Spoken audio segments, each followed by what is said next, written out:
Hello everyone, कैसे हैं friends. आशा करते हैं कि आप लोग अच्छे होंगे। तो आरआरबी के एग्जाम डेट में परिवर्तन किया गया, तो हम लोग देखने वाले हैं क्या क्या परिवर्तन हुए। ऑफिशियल वेबसाइट पे चलेंगे, वहां से हम लोग देखेंगे कि आरआरबी के जो एग्जाम डेट में चेंजेस हुए वो कौन कौन से चेंजेस हुए हैं। एएलपी सीबीटी 2 का एग्जाम डेट, आरआरबी जेई का जो एग्जाम डेट है और आपका आरपीएफ कांस्टेबल का जो एग्जाम डेट है, इसमें कुछ परिवर्तन किया है, उसको हम लोग चल के देखने वाले। जो लोगों के मन में डाउट चल रहा था उसको हम लोग देखने वाले हैं। बहुत सारे ऐसे स्टूडेंट हैं जिनका अच्छा स्कोर होने के बावजूद भी उनको एक डर लग रहा है कि मेरा होगा या नहीं होगा, और जिनका कम स्कोर है उनको तो डर लगेगा ही, स्वाभाविक सी बात है भाई। क्योंकि एग्जाम डेट तो अनाउंस कर दिया गया है लेकिन अभी तक रिजल्ट नहीं जारी किया गया है। और सोचिए 18 तारीख को ही नोटिस दिया गया था और अभी तक रिजल्ट नहीं जारी किया है। मतलब 6 से 7 दिन ऐसा टाइम बीत रहा है लड़कों का कि वो लोग कभी ऑफिशियल वेबसाइट देख रहे हैं, कभी पढ़ाई कर रहे हैं। ना तो वो लोग पढ़ाई अच्छे से तरीके से कर पा रहे हैं और ना ही तो रिजल्ट ये लोग दे पा रहे हैं। इसके वजह से अगर हम बता दें, अगर आप एएलपी में सिलेक्शन चाहते हैं तो आपको पता है कि पार्ट ए और पार्ट बी में आपका एग्जाम होने वाला है। पार्ट ए का इतना ज्यादा महत्व है कि आपका 70% तो केवल पार्ट ए से ही आपका जुड़ जाएगा सिलेक्शन के लिए। तो पार्ट ए का एकदम बेहतरीन तरीके से प्रैक्टिस करना चाहते हैं तो प्रैक्टिस करने के लिए क्रीडा पब्लिकेशन की बुक दिख रही है, बेहतरीन बुक है। इस बुक से आप प्रैक्टिस करेंगे तो निश्चित तौर पे आपका सिलेक्शन के चांसेस बढ़ेंगे। उसी तरीके से पार्ट ए में जहां पे 25 क्वेश्चन मैथ आएगा, 25 क्वेश्चन रीजनिंग आएगा, उसी में से 50 क्वेश्चन ऐसे आएंगे जो basic science and engineering drawing के होंगे, जिसका बड़ा इंपॉर्टेंट रोल होने वाला है। अगर मैथ रीजनिंग तो सबके अच्छे होंगे लेकिन बेसिक साइंस जिसका अच्छा होगा उसी का सिलेक्शन होगा। तो बेसिक साइंस के लिए क्रीडा पब्लिकेशन इस बुक को ले लीजिए। उसके अलावा अगर ट्रेड का देखेंगे तो ट्रेड का इतना ज्यादा महत्व है कि अगर ट्रेड में आप फेल हो जाते हैं तो आपका ये ऊपर वाला चीज जांच ही नहीं किया जाएगी। आप जितना भी अच्छा स्कोर ला दोगे ये सब क्या हो जाओगे, फेल हो जाओगे। तो ट्रेड के लिए, फीटर ट्रेड के लिए आपको ये बुक रहेगी, बेहतरीन बुक रहेगी। देखिए ट्रेड में तो आपको मात्र 35% ही लाना है, चाहे किसी भी कैटेगरी में आएगी। तो प्रैक्टिस कर लेंगे तो निश्चित तौर पर आपकी स्कोर आ जाएंगे। और पीसीएम कैटेगरी से पीसीएम से डाले हुए हैं तो आपके लिए बुक क्रीडा पब्लिकेशन रहेगी, बेहतरीन बुक रहने वाली है। और इलेक्ट्रीशियन ट्रेड है तो इलेक्ट्रीशियन ट्रेड की क्रीडा पब्लिकेशन बुक से ले लीजिए और पार्ट बी में अच्छा स्कोर करने के साथ साथ अपना सिलेक्शन को भी श्योर कर लीजिए एएलपी में। तो आइए हम लोग बात करने वाले हैं कि देखिए आरआरबी ने एग्जाम डेट तो अनाउंस कर दिया। देखिए यहाँ पे साफ तौर पर लिख दिया था आरआरबी ने कि हम आपका एएलपी का जो एग्जाम लेंगे, कब लेंगे, 19 मार्च को लेंगे। और आपका जो है आरआरबी जेई का जो है 20 मार्च को लेने वाले। 20 और 19 को लेके इन्होंने कर दिया था कि 19-20 को हम आपका आरआरबी जेई और एएलपी सीबीटी 2 का एग्जाम डेट ले लेंगे। और ये कब दिए थे, ये दिए थे 18 तारीख को ही दे दिए थे, 18 फरवरी को ही दे दिए थे।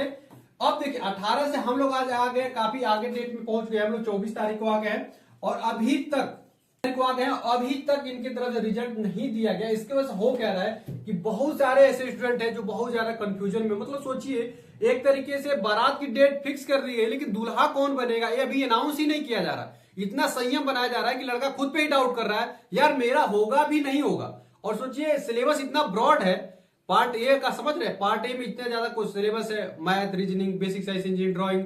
पार्ट बी में आएगा 60 क्वेश्चन आएगा, 75 क्वेश्चन आएगा, 60 मिनट का टाइम दिया जाएगा। इतना बड़ा सिलेबस है और अभी तक इन्होंने रिजल्ट नहीं दिया। इसकी वजह से बहुत सारे लोगों को कंफ्यूजन चला, ना तो अच्छे से प्रैक्टिस कर पा रहे हैं ना अच्छे से पढ़ाई वो लोग कर पा रहे हैं। तो यहाँ पे देखेंगे, यहाँ पर आरबी ने खुद कहा था कि 19 मार्च को और 20 मार्च को हम आपका एग्जाम ले लेंगे। लेकिन अभी ऑफिशियल वेबसाइट जाएंगे आरआरबी भुवनेश्वर के, तो आरआरबी भुवनेश्वर देखिए, आरआरबी भुवनेश्वर के ऑफिशियल वेबसाइट जाएंगे तो वहां पर साफ तौर पर लिखा है रिक्वायरमेंट सेक्शन में जब जाएंगे तो यहाँ पे लिखा है CN 01/2024 assistant loco pilot CBT 2। देखिए शेड्यूल में जब जाएंगे, वहां पे जब जाएंगे तो शेड्यूल प्रोग्राम, देखिए शेड्यूल प्रोग्राम में रिक्वायरमेंट जाएंगे, शेड्यूल प्रोग्राम में जाएंगे तो वहां पे दिखेगा कि प्रोग्राम जो सीबीटी 2 है, एलपी सीबीटी 2, उसका एग्जाम डेट कब है, 19 और 20 को प्रस्तावित है, जैसे कि ये लोग 18 फरवरी को दिए है।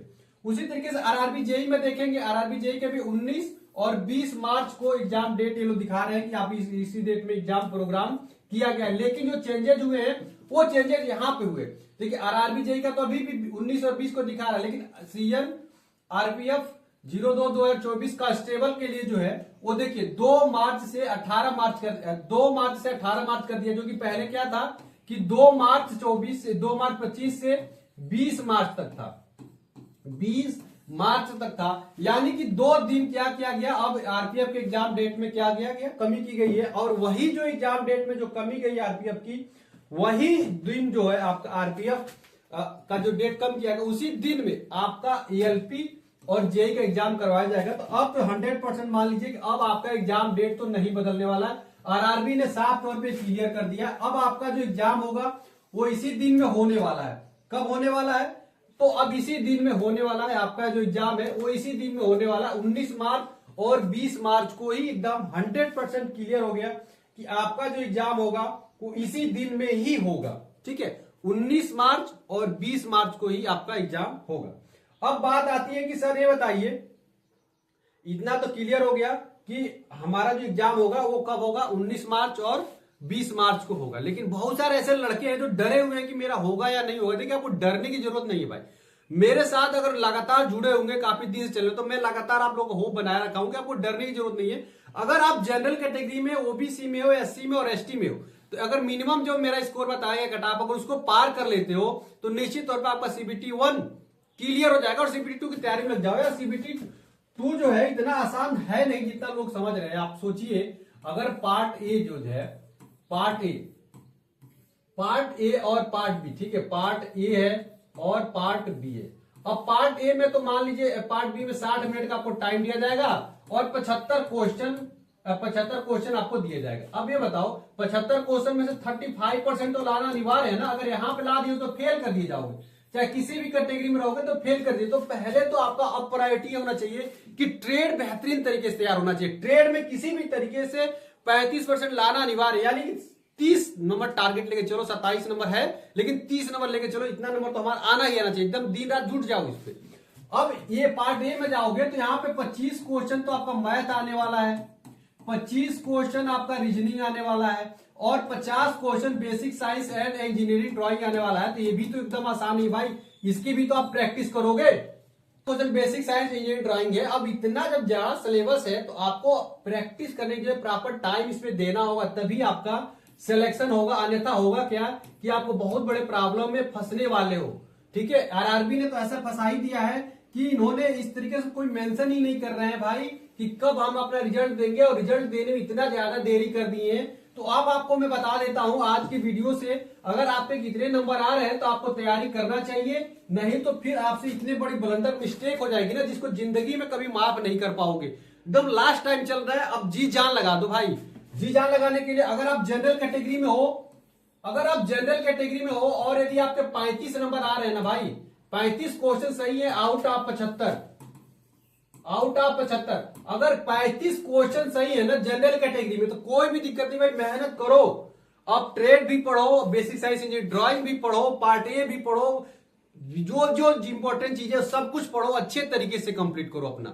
बहुत इंपॉर्टेंट हो गया है अब, क्योंकि अब गलती कर दी है तो नहीं सिलेक्शन होगा, इतना समझ लो। उसी तरीके से ओबीसी की स्टूडेंट है, 32 नंबर आ रहा है ना, तो भाई लग जाओ तैयारी में। ईडब्ल्यूएस के हो तब भी 32 नंबर आ रहा है तो एकदम तैयारी करो। एससी के स्टूडेंट हो, 30 नंबर आ रहा है, 30 क्वेश्चन सही किया आउट ऑफ 75, एकदम मेहनत करने की जरूरत है। और एसटी कैंडिडेट है, अगर आपके 25 नंबर भी सही हो रहे हैं ना भाई, 25 क्वेश्चन, तभी भी आपको मेहनत करने की जरूरत है। अब आपका एलपी सीबीटी 2 में सिलेक्शन होगा तो आपको तैयारी तो पहले रेडी करके रहना होगा ना, नहीं तो पता चले सिलेक्शन हो जाए, सीबीटी 2 के लिए आपका कॉल लेटर आ जाए और आपको तैयारी ही नहीं रहे, तो फिर बेकार हो गया ना भाई सब कुछ। तो अब आपको गलती नहीं करनी है। अब जो भी है जो देखा जाएगा, होगा नहीं होगा देखा जाएगा। अगर इतने नंबर भी आ रहा है, हम तो कह रहे हैं अगर 1-2 नंबर कम भी आएगा ना, नॉर्मलाइजेशन से 1 नंबर बढ़ जाएगा तो तुम्हारा सिलेक्शन हो जाएगा। तो फिर अगर सिलेक्शन हो जाएगा और तुम पढ़े ही नहीं रहोगे तो फिर तो वहां से भी फेल हो गए ना भाई। तो मेहनत करो, अब लगातार मेहनत करो, मैथ को रिवीजन करो, प्रैक्टिस करो जितना कर सकते हो, रीजनिंग जितना करना देखो। सिलेबस देख रहे हो, इतना ब्रॉड सिलेबस दे दिया है और इतना कम टाइम आपको सीबीटी 2 के लिए मिलेगा, समझ रहे। ये सब कुछ गड़बड़ हो चुका है, तो अब आपको मेहनत करने की जरूरत है। Math, reasoning, basic science, engineering, drawing सब कुछ कंप्लीट करो। ट्रेड अपना जो भी ट्रेड है उसको कंप्लीट करो, दिन रात मेहनत करो, तभी जाके आपका सिलेक्शन होने वाला। चलिए, आशा करते हैं वीडियो अच्छी लगी तो वीडियो को लाइक करिएगा, चैनल को भी सब्सक्राइब करिए, व्हाट्सएप पर जो डिस्क्रिप्शन उससे भी जुड़ जाए। मिलते अगली वीडियो में फ्रेंड्स, तब तक के लिए फ्रेंड्स जय हिंद।